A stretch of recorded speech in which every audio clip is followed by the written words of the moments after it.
जय हिंद दोस्तों, वंदे मातरम। ये हार बहुत चुभने वाली है भाई, बहुत चुभने वाली है। हार है, आप लिख के ले लीजिए। पहले टेस्ट मैच में जिस तरीके से इंडिया ने परफॉर्म किया था और उसके बाद एडिलेड में आकर जिस तरीके से सरेंडर किया है, बहुत सवाल उठेंगे। क्योंकि सवाल उठने की गुंजाइश भी बहुत ज़्यादा है। आप खुद ही सोच कर देखो ना, पहले टेस्ट मैच में हम लोगों ने जिस तरीके की परफॉर्मेंस दी थी, उसके बाद तो ऐसा लग रहा था कि यार ये एक दूसरी टीम इंडिया है। ये वो टीम इंडिया नहीं है जो न्यूजीलैंड से घर में ही 3-0 से वाइट वॉश होकर आई है। पर्थ में हम लोगों को ऐसा लग रहा था कि इस टीम इंडिया में एक नई ताकत है, एक नया जुनून है। और ऐसा लग रहा था उसको देखकर कि यार आने वाले दिनों में ये वाली टीम वाकई में ऑस्ट्रेलिया में कुछ अलग करेगी। हालांकि एडिलेड टेस्ट पिंक बॉल से होना था, तो एक अंदेशा था कि यहां पर कुछ चीजें फंस सकती हैं। बट जिस तरीके से टीम इंडिया ने यहां पर सरेंडर किया है, उसके बाद में वाकई में ये सोचना जरूरी हो जाता है कि इस हार के लिए कौन जिम्मेदार है। देखिए, जब हम जीत का सेहरा किसी खिलाड़ी के ऊपर बांधते हैं तो हमें हार का सेहरा भी बांधने का पूरा पूरा हक है। हमको हार का सेहरा भी बांधना पड़ेगा। और जिस तरीके से, मतलब समझना पड़ेगा ना कि आप जिस तरीके से परफॉर्मेंस दे रहे हो, क्या वो वाकई में आप ही दे रहे हो या फिर उसके पीछे कोई दूसरा बड़ा कारण है। भाई, पहले टेस्ट मैच में जितना टीम इंडिया डोमिनेंट दिख रही थी, इस टेस्ट मैच में टीम इंडिया उतनी ही ज्यादा सबमिसिव थी। भाई, ना तो कोहली चले ना रोहित चले। भाई, ये दो तो हमारे मेन पिलर है ना। और अगर आप यहां पर ये कह रहे हो कि नहीं, रोहित और कोहली के ऊपर पूरी बात डाल देना गलत होगा, तो भाई मैं सिंपली आपके साथ में डिसएग्री करना चाहूंगा। क्योंकि अगर आप रोहित कोहली के ऊपर ऑस्ट्रेलिया में जाकर भी रिस्पॉन्सिबिलिटी नहीं डालना चाह रहे हो, तो भाई आपको इंडिया की जीत से मतलब नहीं है। हम जो बस इंडिया में हीरोइज्म की बात करते हैं ना कि खिलाड़ी खेल से बड़ा हो गया है, आप सिर्फ उस चीज को सपोर्ट कर रहे हो और कुछ भी नहीं। बहुत बड़े खिलाड़ी हैं, उन्होंने बहुत कुछ अचीव किया है अपने क्रिकेटिंग करियर में, लेकिन बात यह उठती है कि आखिर कब तक आपके पास्ट के अचीवमेंट्स के ऊपर हम लोग अभी बात करते रहेंगे। मतलब रोहित शर्मा को 12 इनिंग्स हो चुकी हैं यार, बंदे ने 150 रन नहीं बनाए।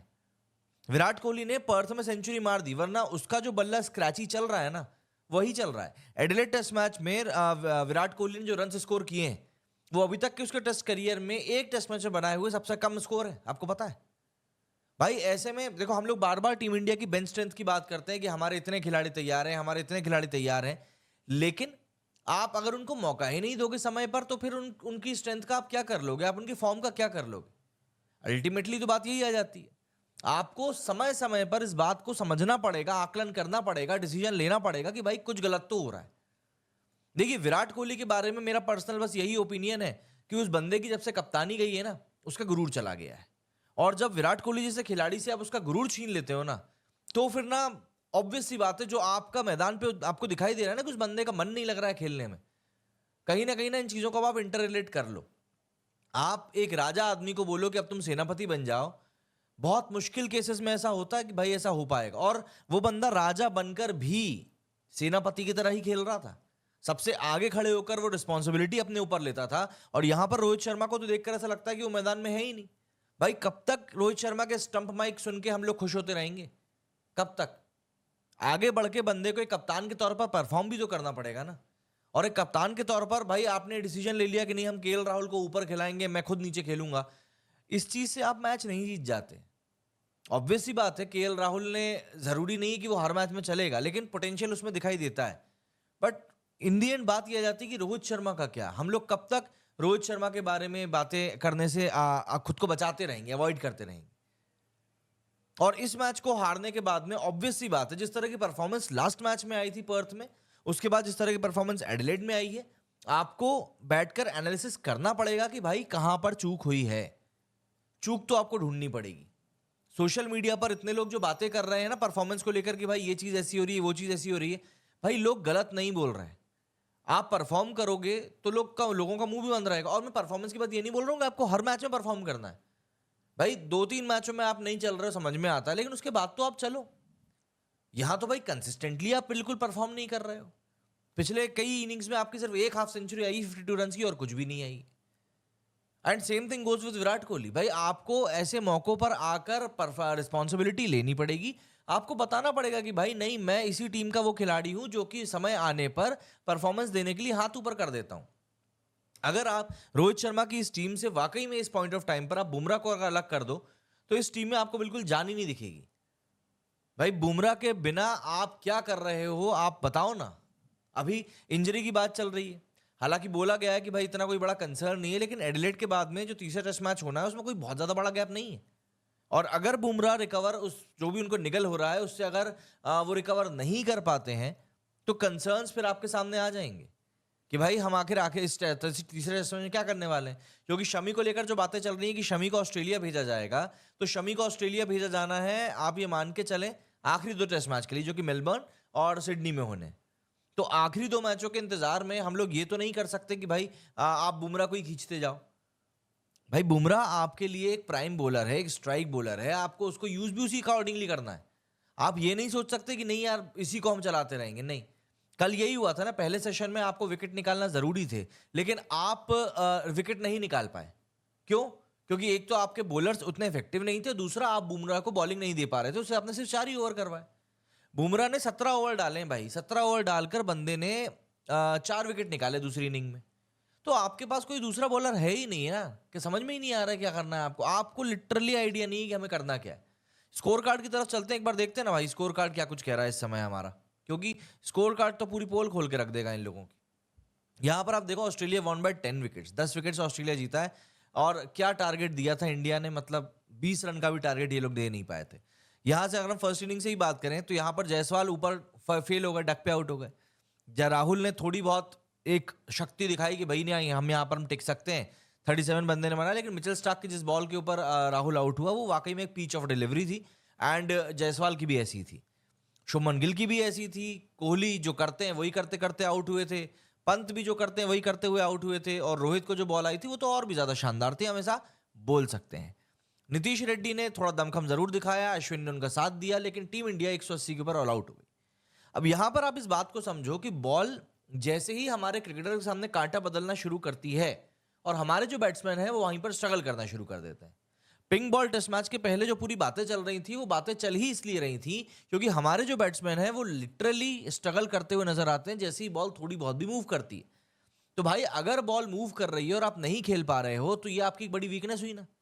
और इसीलिए लोग बोल रहे हैं कि जो धोनी ने 2014 में किया था वो रोहित को अब 2024 में करने की जरूरत है।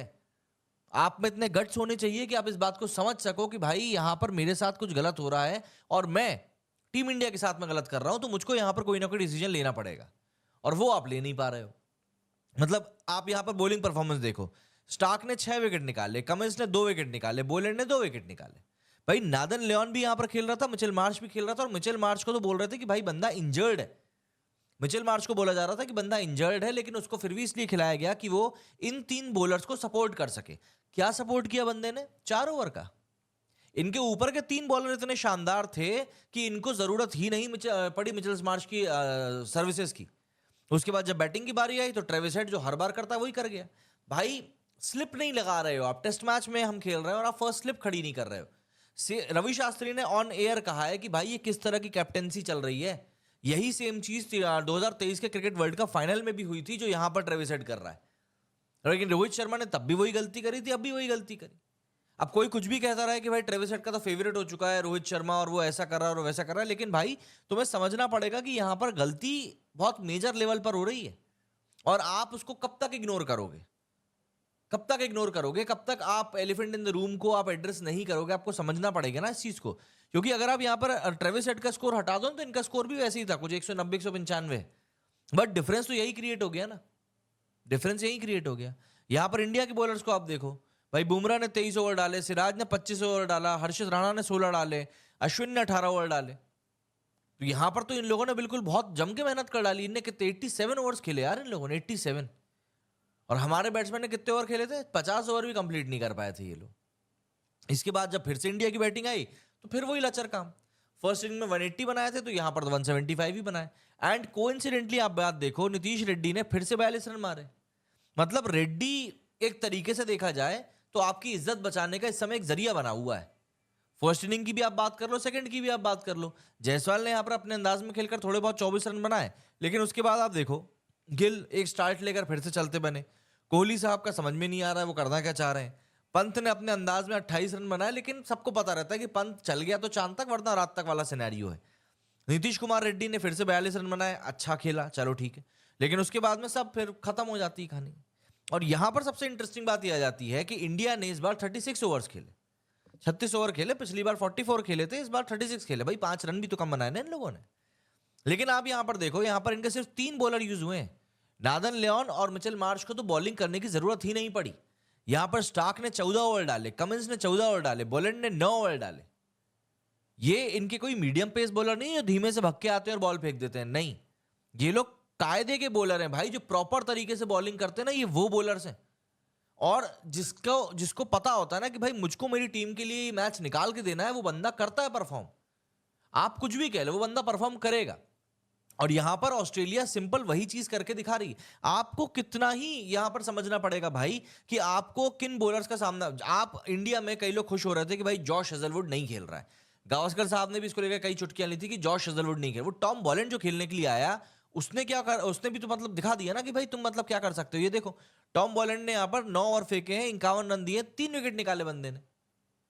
अच्छा, उसके बाद यहां पर देखो, ये 2 बैटिंग करने के लिए आए। मतलब हमको 3 ओवर में हम लोगों ने 4 ओवर में हम लोगों ने 3 बॉलर यूज कर मारे। खैर, स्कोर कुछ था नहीं, बॉलिंग करनी थी, कर मारी, और कुछ भी नहीं।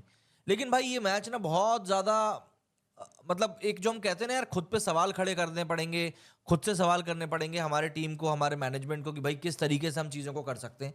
ये कुछ वो वाली बात हो चुकी है। क्योंकि अगर अभी भी आप खुद को रिस्पॉन्सिबल नहीं मान रहे हो, अभी भी आप ये सोच रहे हो कि नहीं यार चलता जाएगा, तो चलता जाएगा, सिंपल सी बात ये है। लेकिन ये मैच लिटरली इंडिया के लिए आंख खोलने वाला मैच है, और दिक्कतें तो ऐसी ही होनी है। कुछ कमेंट्स ले लेते हैं अब जरा, कि कमेंट्स में देखें जरा कि कैसे के कमेंट्स आ रहे हैं। थोड़े कमेंट्स भी ले लेने ज़रूरी रहते हैं भाई। मैं कमेंट्स को स्क्रीन पर लाने की सबसे पहले तो कोशिश करता हूँ कि भाई स्क्रीन पर ले आए, क्योंकि क्या है ना, सेटअप एक तो बार बार दिक्कत दे देता है, तो और समस्या हो जाती है। तो ज़रा हम एक बार इनको लेकर आते हैं स्क्रीन के ऊपर, जिससे कि आप लोग भी इंटरेक्शन कर सको कि भाई किस तरीके से यहाँ पर होना है। कमेंट्स, बस आप लोगों के कमेंट्स ही लेकर आ रहा हूँ, उसके बाद फिर अपन लोग बातचीत को कंटिन्यू करते हैं।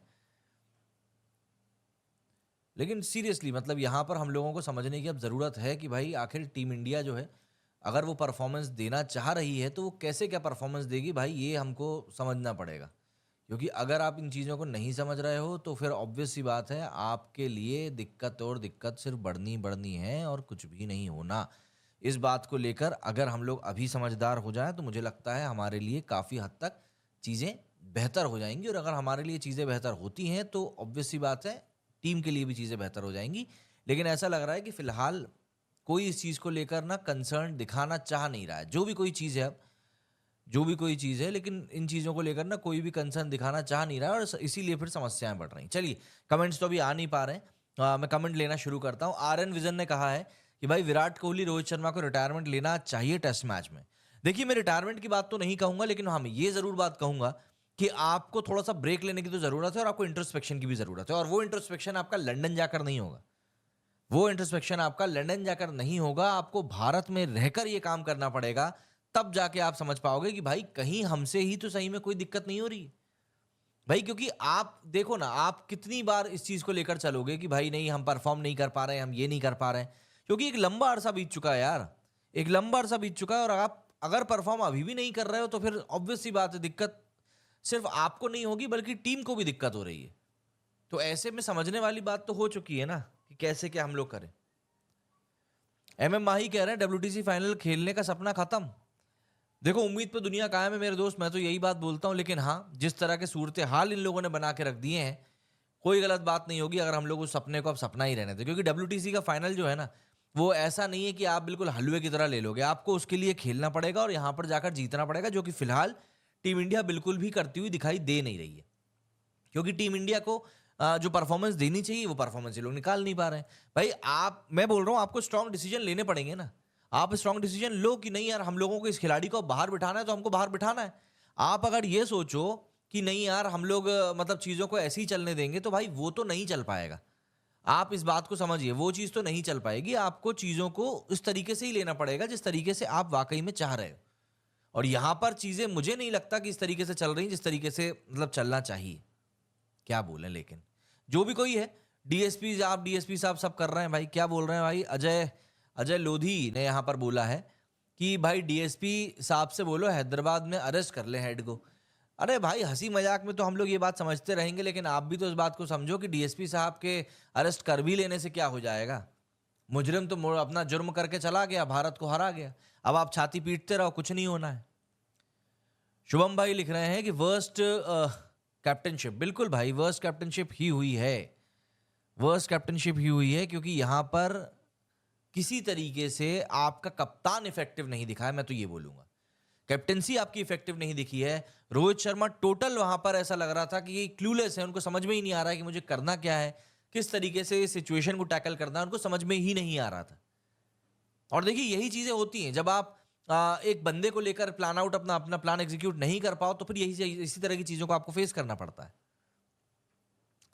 वैदिक मैथ्स ने लिखा है कि नीतीश रेड्डी को ऊपर प्रमोट करो जैसे कि वर्ल्ड कप फाइनल में अक्षर पटेल को किया गया था। नीतीश रेड्डी जिस तरीके से परफॉर्म कर रहा है ना, वो दिन दूर नहीं है कि उस बंदे के ऊपर ना रिस्पॉन्सिबिलिटीज हम आएंगी। क्योंकि पहली बात तो ये कि वो बॉल शानदार कर रहा है, दूसरी बात ये कि वो बैटिंग में भी हाथ खोलना जानता है। और आपके पास अगर एक ऐसा प्लेयर है जो कि इस तरह की सिचुएशन में हाथ चला सकता है, बल्ला घुमा सकता है, तो ऑब्वियस सी बात है आपको उसको ऐसी पोजीशंस पर खिलाना पड़ेगा जहां पर कि उसके ऊपर एडेड रिस्पॉन्सिबिलिटी आए। और देखो कोई बड़ी बात नहीं है कि इस सीरीज के खत्म होते होते तक नीतीश कुमार रेड्डी आपको एक स्टार प्लेयर के तौर पर दिखाई देगा। बंदा यंग है, बंदे में एनर्जी है, बंदा जानता है कि उसको कैसे क्या खेलना है, तो आपको उसको मौका देना पड़ेगा। और अगर आप उसको मौका नहीं दे रहे हो तो भाई सिंपल सी बात है, आप सिर्फ और सिर्फ उसके साथ गलत कर रहे हो और कुछ भी नहीं कर रहे हो। एमएम माही ने यहां पर कहा है हमारे बैटर्स को ट्रेविस हेड से कुछ सीखना चाहिए कि इंपॉर्टेंट मैचेस में कैसे रिस्पॉन्सिबिलिटी लेते हैं। अब देखो यार माही भाई, ऐसा है कि ऐसा तो हम कह सकते हैं भाई, जायसवाल ने लास्ट मैच कोई से कम इंपॉर्टेंट नहीं था, जायसवाल ने वहां पे बढ़िया सेंचुरी मारी थी, तो ये तो नहीं कह सकते कि हमें ट्रेविस हेड से सीखना चाहिए। लेकिन हाँ, जब जरूरत पड़े तब 11 में से कोई खिलाड़ी तो हाथ ऊपर करके कहे कि नहीं भैया मैं देखता हूं।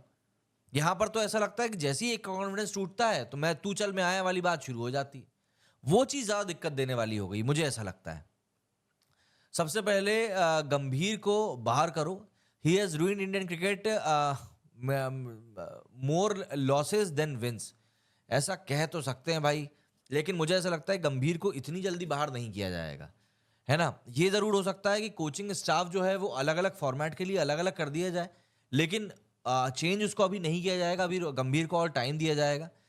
क्योंकि गंभीर के साथ में अब सिनेरियो ये फंस रहा है कि गंभीर को जिस प्रॉमिस के साथ अंदर लाया गया था, वो जो प्रॉमिस है ना, वो गंभीर से सेटिस्फाई हो नहीं पा रहा है। और देखिए जब भी ऐसा कुछ होता है तब गाज जो है वो एक पर नहीं बल्कि सब पर ही आके गिरती है, तो वही चीज यहां पर भी हो रही है। आर्य ने कहा इंडियन टीम को ऑस्ट्रेलिया से कुछ सीखना चाहिए गेम कैसे खेलने का। अरे यार देखो ये चीजें मैं नहीं मानता भाई, ऐसा तो है नहीं कि इंडियन टीम सिर्फ हार ही हार रही है, अभी हम भी T20 वर्ल्ड कप जीत कर ही आए, तो ऐसा नहीं है कि हमको उनसे ज्यादा कुछ सीखने की जरूरत है। लेकिन हाँ, ये कह सकते हैं कि भाई आपको थोड़ा समझना पड़ेगा कि ऑस्ट्रेलिया का जो माइंडसेट है आप उसको कैसे, क्योंकि देखो इसमें गलती सिर्फ हमारे प्लेयर्स की नहीं है भाई। कल जब सिराज हेड के ऊपर गर्म हो गया तब भारत में सब लोग क्या कहने लगे थे कि नहीं यार सिराज गलत है, सिराज गलत है, और बाद में देखो क्या बात निकलकर सामने आ गई। ऑस्ट्रेलियन प्लेयर्स थोड़ा टिक कर खेलते हैं, ये नहीं कि आए और गए। देखो भाई लास्ट मैच में तो इंडिया वालों ने भी टिक कर खेला था बड़े भाई, ऐसे अगर बोले तो, तभी तो हम लोगों ने एक बड़ा स्कोर खड़ा किया था।